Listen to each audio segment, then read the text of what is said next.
VIP treatment. Pinalawak na talakayan sa mga isyu ng ating bayan. Sobra na. Hindi lamang sobra na yung pangungurako.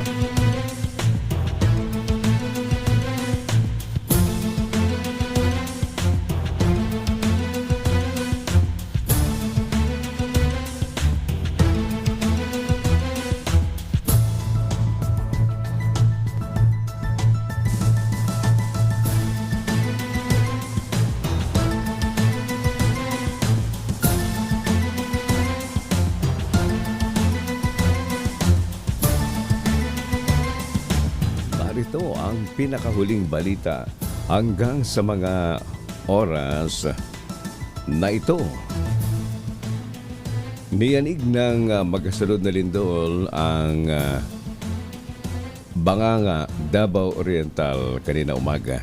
Ayon sa PBOX, unang naramdaman ito ang magnitude 5 na lindol kaninang alas 4:19 na umaga na may lalim na 17 kilometro. Naitala ang intensity 3 sa Lingig, sa Surigao del Sur at intensity 2 naman sa bayan ng Bislig. Sunod na tumama ang magnitude na 4.8 earthquake dakong alas 5:39 na umaga na may lalim na 14 na kilometro. Intensity 1 ang naramdaman sa Banganga, Caraga at Manay sa Davao Oriental, Nabunturan, Monte Vista at Pantukan sa Davao de Oro at maging sa bayan ng Bislig sa Surigao del Sur.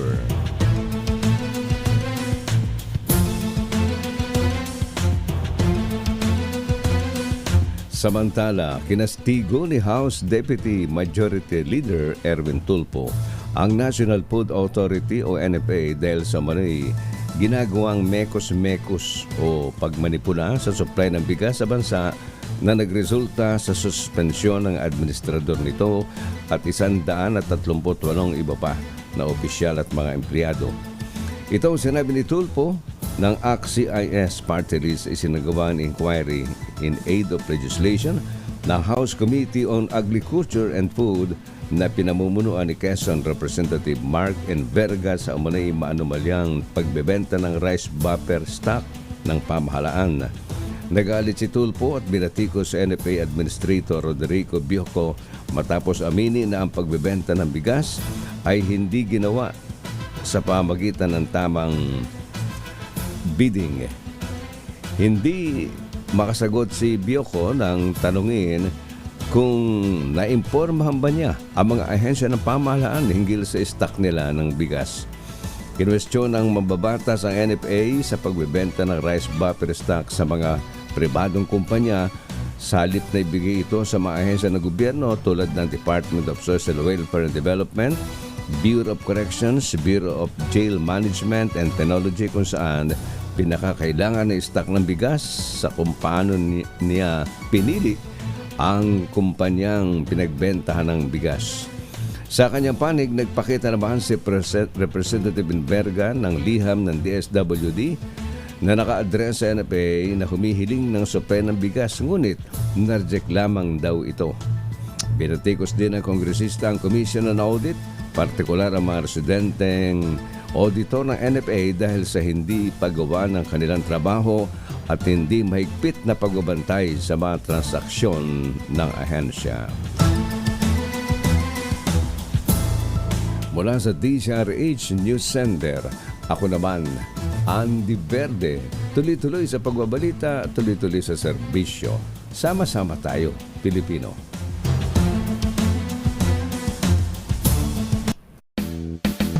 Gabi.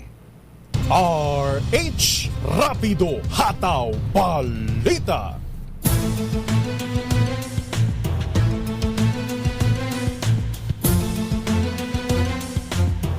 Narito ang pinakahuling balita hanggang sa mga oras na ito. May alok na libreng sakay bukas, March 8, ang LRT 2 at MRT 3 sa mga kababaihan. Ito ang inanunsyo ng Light Rail Transit Authority at Department of Transportation bilang pakikiisa sa pagdiriwang ng International Women's Month. libreng sakay ng LRT2 at MRT3 bukas mula alas 7 hanggang alas 9 ng umaga at sa hapon mula alas 5 hanggang alas 7 ng gabi. Ayon kay MRT3 Officer in Charge Georgette Aquino, ito ay paraan ng kanilang pagpapakita ng sa mga huwana na malaki ang ambag sa pag-unlad ng bansa.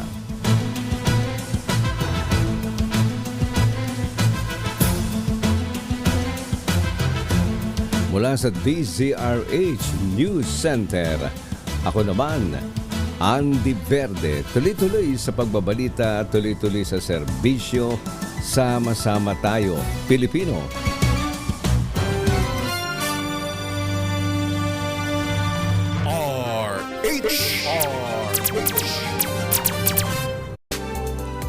Ang oras sa buong kapuluan, 3 minuto, makalipas ang 1:00 ng hating gabi. RH Rapido Hataw Balita.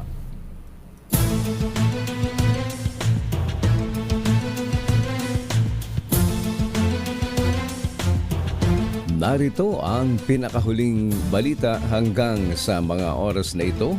Nagpahayag ng pangamba ang mga senador na baka lalo lang lumala ang bilang ng mga krimen sa bansa gamit ang mga baril.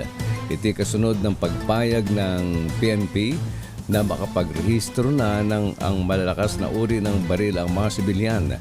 Pangamba ni Senator Francis Tolentino, maaaring dumadami ang kaso ng road rage dahil dito kaya't dapat limitahan na lamang sa mga sports enthusiasts ang pagbibigay ng lisensya. Ayon naman kay Senator Amy Marcos, makukompromiso dito ang mga pulis na pistola lamang ang dala sa pagpapatrolya. Samantala, mungkahi ni Senate President Mig Zubiri, mas mabuting maging reservist sa iba't ibang sangayan ng AFP ang sino mang nagnanais na magkaroon ng high-powered firearms. Samantala, pinahihinto ng 2 grupo ng mga guro ang implementasyon ng Catch-up Friday sa mga paaralan. Ito ang pagtatakda sa araw ng Biyernes upang hikayatin ang mga estudyante na magbasa. Ayon sa Alliance Concerned Teachers, ang mga guro lamang ang pumapasan sa dagdag na trabaho sa naturang programa. Nila dahil kulang sa mga libro para sa Catch-up Fridays, nauobliga ang mga guro na gumastos ng sariling pera para sa mga reading materials.